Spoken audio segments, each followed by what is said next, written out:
ഒരല്പാശ്വാസം എന്താ കുറച്ച് നേരം ഒരു തോർച്ച കിട്ടുന്നുണ്ട് അല്ല. ഇവിടെ ആ വെള്ളപ്പൊക്ക സമയത്ത് ഇവിടെ വരെ വെള്ളം കയറി, നല്ല ബെസ്റ്റായിട്ട് വെള്ളം കയറിയിട്ടുണ്ടായിരുന്നു. ഇവിടെ ഇപ്പോൾ എത്ര മഴ പെയ്താലും ഇങ്ങനെ തന്നെയാണ് വെള്ളം നിൽക്കണല്ലോ. അതാ പേളി വരുന്നത്, ഓടി വരുന്നത്.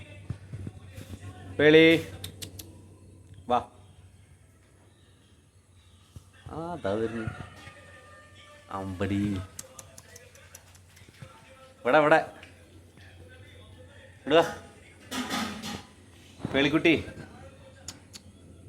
ഇടുക ഇടുക പേളി.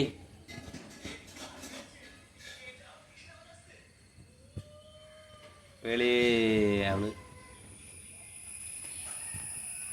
അവൾ അങ്ങോട്ട് പോയി. ആ വരവ് കണ്ടപ്പോൾ ഞാൻ വിചാരിച്ചു ഓടി ഇങ്ങോട്ട് വരാമെന്ന്. അല്ല, അങ്ങോട്ട് പോയി.